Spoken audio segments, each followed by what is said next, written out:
Hello बच्चों। तो आज हम आपके लिए लेके आए हैं निमसेट 2012 कंप्यूटर प्रॉब्लम्स। ठीक है, तो निमसेट 2012 में अप्रॉक्सीमेटली अगेन वही है, पैटर्न है अपना। 10 क्वेश्चन कंप्यूटर के आए थे और अगेन सिंपल प्रॉब्लम्स हैं, कोई टफ प्रॉब्लम नहीं है। कुछ आर्किटेक्चर की थ्योरी बेस्ड प्रॉब्लम है, कुछ आपके नंबर सिस्टम और बूलियन अलजेब्रा का प्रॉब्लम है। सिंपल सिंपल है ना। तो वन बाय वन करके जो भी प्रॉब्लम्स है वी डिस्कस। ओके, तो चलो। तो 2012 का फर्स्ट क्वेश्चन आपसे क्या पूछा था? आपको एक हेक्साडेसिमल नंबर दिया गया है। क्या दिया गया है? 2FA0C। ठीक है, ये एक हेक्साडेसिमल नंबर है। इस हेक्साडेसिमल का आपको डेसिमल और बाइनरी इक्विवेलेंट दिया है। तो देखो, इसका बाइनरी इक्विवेलेंट तो बड़ा आसान है। हेक्सा को बाइनरी में कैसे बनाते हैं? जो भी हेक्सा का एक डिजिट है उसके बदले में 4 बिट का बाइनरी लिख दो। तो 2 की जगह क्या लिखोगे? 0010। F इज 15, तो 1 2 3 4। A मतलब 10, तो 1010। 0 मतलब 0, तो 0000। और C का मतलब कितना होता है? 10 11 12। और 12 को कैसे लिखोगे? 11 ठीक है। तो इसको अगर आप बाइनरी में बनाते हो तो बाइनरी में बनाना तो बड़ा आसान है। क्या आएगा? 00। देखो, 0010 बिल्कुल गिरा सटीक। तो ये आंसर तो हमारा करेक्ट हो गया। ठीक है, ये आंसर हमारा करेक्ट हो गया, कोई डाउट नहीं है। लेकिन अब प्रॉब्लम है यहाँ पे ए एंड बी भी है। तो एग्जाम में जब भी आप इस लेवल की प्रॉब्लम्स करो, प्लीज पेशेंस रखना। ऐसा नहीं है कि आपने इसको देखा, ये भी देखना है यहाँ ए एंड बी बोथ भी है, तो इसका मतलब ए भी तो हो सकता है। तो you have to convert it. तो अब आपको क्या करना है? इसी नंबर का ये पहला वर्जन तो आपका बाइनरी का निकल गया। अब इसी को आपको डेसिमल में भी बनाना होगा। तो इसको डेसिमल में कैसे बनाओगे? सिंपल। तो कैसे लिखेंगे? 0 1 2 3 एंड 4। तो यानी 16⁻4 इंटू 2, 16⁻3 इंटू 15, 16⁻2 इंटू एफ का मतलब 15 होता है, ए का मतलब आपका 10 आता है। 16⁻1 इंटू 0 और 16⁻2 सी का मतलब कितना? 16⁻0 सॉरी इंटू सी, यानी ए बी सी 10 11 5। तो ये आपके पास आ जाएगा। ठीक है, अब इसको आप कन्वर्ट करो। तो कन्वर्ट करोगे तो देखो ये कितना है? 16 का पावर 4 यानी 2 का पावर 16 कितना होता है? 65,536। ठीक है, इसको सॉल्व करोगे तो 2 का पावर कितना आएगा? 12 12 आएगा ना। तो 1024 2048 एंड आई थिंक 4096 यही आएगा। तो इसको सॉल्व करोगे तो 4096 मल्टीप्लाई बाय 15 और 16 का स्क्वायर 256 होता ही है। ठीक है, ये आपका 0 हो जाएगा और ये आपका ओनली 12 बचेगा। तो इसको सॉल्व करोगे तो देखो 6 दूनी 12, 3 दूनी 6 7, 5 दूनी 10, 5 दूनी 10 और 1 11, 6 दूनी 12 और 1 13। तो ये यहाँ से आ जाएगा। इसको सॉल्व करोगे तो 15 से करना है। तो 4096 को अगर आप 15 से करोगे तो 15 6 90। ठीक है, अभी चलो 1 बाय 1 कर लेते हैं। तो 6 पंजो 30 और 9 पंजो 45 और 3 48 और 5 चौके 20। और इसको करोगे तो 690 और 4, 0 8 और 6 14 14 1 और 6, तो 6161440। और ये दिस इज 2560 और 12 में इसी में ऐड कर देता हूँ तो 2572। तो देखो इसको ऐड करोगे तो लास्ट बिट डिजिट कितना आ रहा है? 4। तो लास्ट 4 आएगा। सेकंड करोगे तो 7 और 4 11 और 7 18। हाँ तो बिल्कुल, तो लास्ट के 2 डिजिट मैच हो रहे हैं, तो you can check it completely. तो अब इसको पूरा एक बार आप ऐड कर लीजिएगा। तो दिस इज 195084 बिल्कुल। तो इसका मतलब क्या हुआ? बिल्कुल ऑप्शन नंबर ए भी करेक्ट है। तो फिर अपन क्या बोलेंगे कि ए एंड सी दोनों करेक्ट है ना। तो समटाइम एग्जाम वाले बेरहम हो जाते हैं है, और बेरहम जब होंगे तो वो किसी भी लेवल का कोई भी कैलकुलेशन आपको दे सकते हैं। घबराना नहीं है, कैलकुलेशन आपको फास्ट रखना है और पैसेज पूरा रखना है ना, तो आसानी से कर पाओगे। तो C is your answer. Next one, the octal equivalent of the binary number. आसान है, 111010। ये आपका बाइनरी है और इसका आपको ऑक्टल निकालना है। तो कैसे निकालते हैं बाइनरी का ऑक्टल वर्जन? तो जस्ट ग्रुपिंग ना। तो आप 3 3 का ग्रुप बना दीजिए, आसान है। तो 111 कितना आएगा आपका? 7 और 012 कितना आएगा? 2 ही आएगा। तो इसका मतलब जब आप इसे ऑक्टल में बनाओगे तो कितना आएगा? 72। आसान है ना। तो B is your correct answer. Sir use the grouping rule ना, कितना आसान है। The next one, an IO processor controls the flow of information between. देखिए आईओ प्रोसेसर क्या है exactly?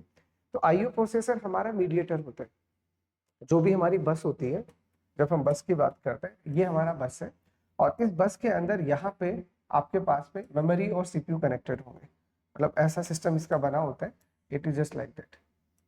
It is just like that कि यहाँ पे आपका सीपीयू आएगा, यहाँ पे आपकी मैन मेमोरी आएगी, ठीक है, और यहाँ से यहाँ डेटा आता जाता रहेगा।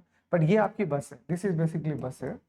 और इस बस से अगर हमें क्या करना है, अब हमें, अब इनपुट आउटपुट डिवाइसेस तो कितनी भी हो सकती है ना, तो आपके इनपुट आउटपुट डिवाइसेस तो कितनी भी हो सकती है, it is just like that, lot of input output devices आते हैं। तो हम इन इनपुट आउटपुट डिवाइसेस को मैन मेमोरी तक कैसे पहुंचे, तो उसके लिए हम जो डिवाइस यूज करते हैं that is very important device, and that is basically called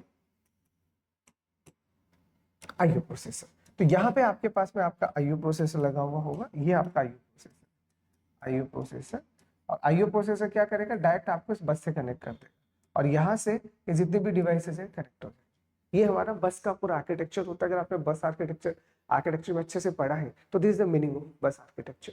तो सिंपल से हम क्या कहेंगे कि जो भी हमारा इनपुट आउटपुट प्रोसेसर है, वो जितनी भी हमारी आईओ डिवाइसेस है, जितनी, क्योंकि देखो कोई भी input output devices direct CPU तक नहीं पहुंच सकती, you know that very well. कभी भी जब हम इनपुट देंगे, वो इनपुट पहले मैन मेमोरी के पास जाता है, और फिर मैन मेमोरी से वो सिंपल सा सीपीयू के रजिस्टर में जाता है। ऐसा तो है नहीं कि आईओ को सीधा हम सीपीयू से जोड़ दें, इट इज नॉट पॉसिबल। ये तो किसी हाल में ही पॉसिबल नहीं है, आप किसी तरीके से कर ही नहीं सकते। इसीलिए हम क्या बोलेंगे कि जो भी हमारा आईओ प्रोसेसर होगा, वो इनपुट आउटपुट डिवाइसेस और मेमोरी के बीच में ब्रिज का काम करता है।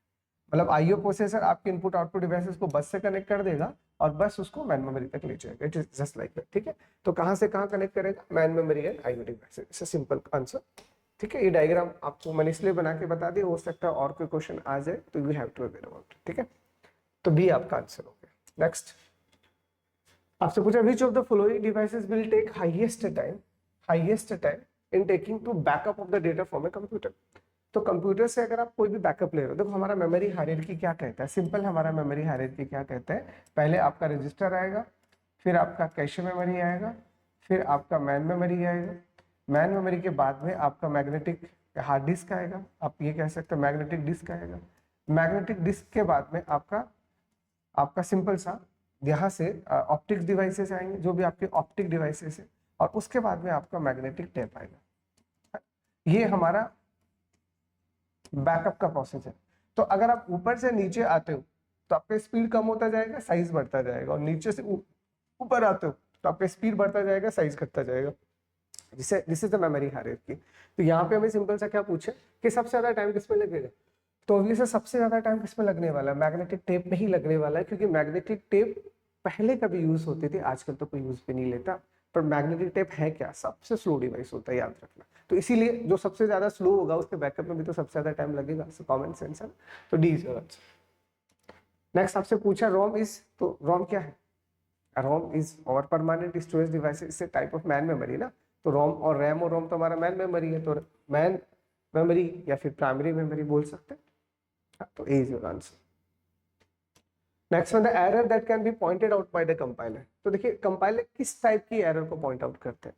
तो कंपाइलर की अगर आप बात करोगे तो हमारा जो कंपाइलर होता है वो मेनली सिंटैक्स एरर को ही फोकस कर पाता है, सिंटैक्स बेस्ड, ठीक है। आप सिमेंटिक्स एरर, लॉजिकल एरर को नहीं देख सकते। सिमेंटिक्स मतलब मीनिंग से रिलेटेड एरर, और लॉजिकल एरर मतलब you know that variable sometime called the run time error और द एक्सेप्शंस, है ना। जो कंपाइलर ढूंढेगा नहीं, वो बाद में रन टाइम ही पता चलेगा।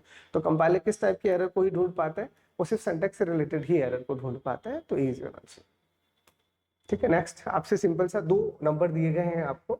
एक नंबर आपको x दिया गया है 111111010, और एक नंबर आपको y दिया गया है 000011010, और ये दोनों के दोनों किस में है, टूज कॉम्प्लीमेंट नंबर है। तो इनका प्रोडक्ट भी टूज कॉम्प्लीमेंट में कितना होगा। तो टूज कॉम्प्लीमेंट का कॉन्सेप्ट हमने पढ़ रखा है, क्या कहते हैं, फोकस ऑन एमएसबी। आप एमएसबी को देखो, अगर एमएसबी 0 है तो वो एक पॉजिटिव नंबर है, और पॉजिटिव नंबर का टूज कॉम्प्लीमेंट सेम होता है, कोई फर्क नहीं पड़ेगा। दिस इज 1010, मतलब ये कितना है, ये आपका 10 है, पॉजिटिव है क्योंकि यहाँ पे 0 है। अब हम इसके पास आएंगे तो ये एमएसबी आपका 1 है, इसका वाला 100% ये नेगेटिव नंबर। अब कितना है, तो हम इस नंबर का क्या ले लेंगे, टूज कॉम्प्लीमेंट। तो 0 0 0 0 0 और 1 0 1, और इसमें +1 ऐड करोगे तो 0 1 1, ठीक है। It is just like that. तो इसका मतलब ये नंबर कितना है, ये नंबर 6 है, बट नेगेटिव है तो ये -6 है, सिंपल। अब हमें इन दोनों का प्रोडक्ट करने के लिए बोला, तो इतना कॉमन सेंस तो हमें वैसे ही है कि हम सिंपल डेसिमल में ही कर देते हैं। तो -6 को अगर आप 10 से मल्टीप्लाई करोगे तो कितना आएगा, -60 आएगा ना, -60 आएगा। तो अब एक काम करते हैं हम लोग, हम 60 का पहले बाइनरी निकाल लेते हैं, ठीक है। तो यहाँ से 60 का बाइनरी हम निकाल लेते हैं, 1 2 3 4 5 6 7 8, तो 60 मतलब 32, तो 1 2 3 4 5 ये 32 आ गया, और इसमें से 32 अगर आप घटाओगे तो 28 बचेगा, और 28 का मतलब 1 2 3 4 16, और इसको 16 में से घटाओगे तो 12 बचेगा, और 12 कितना होता है, 12 आपका 1 1 0 0 होता है, and this is like that. ये आपके पास में 60 आ गया। अब आपको -60 निकालना है, तो टेक द टूज कॉम्प्लीमेंट, तो क्या आएगा 1 1 0 0 0 0 1 1 एंड एट द +1 है, तो 1 + 1 0 एंड देन 0 एंड देन 1 0 0 0 1, तो दिस इज योर आंसर। और इसको अपन क्या बोलेंगे, इसको हम बोलेंगे माइनस का 60। तो कहाँ है, check in the option 1 1 0 0 1 0 0, this is your option, है ना, आसान है।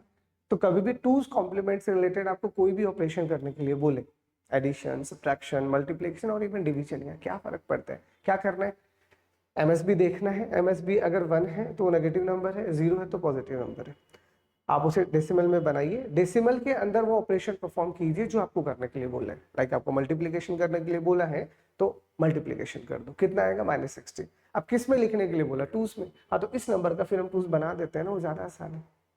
ऐसा नहीं है कि आपने दोनों नंबर को लिया और मल्टीप्लाई करना स्टार्ट कर दिया, इट इज जस्ट स्टूपिडिटी।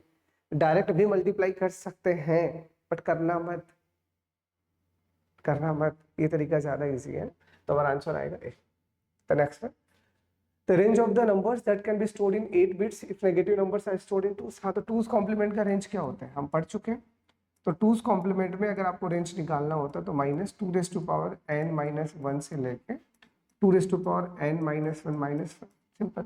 अब आपको कितने बिट नंबर के लिए बोला है, 8 बिट के लिए, तो पुट n = 8, n की जगह 8 रखोगे तो -2n-7 से 2n-7 -1, तो कितना हो जाएगा, माइनस का 128 से प्लस का 127, दिस इज योर रेंज, ठीक है।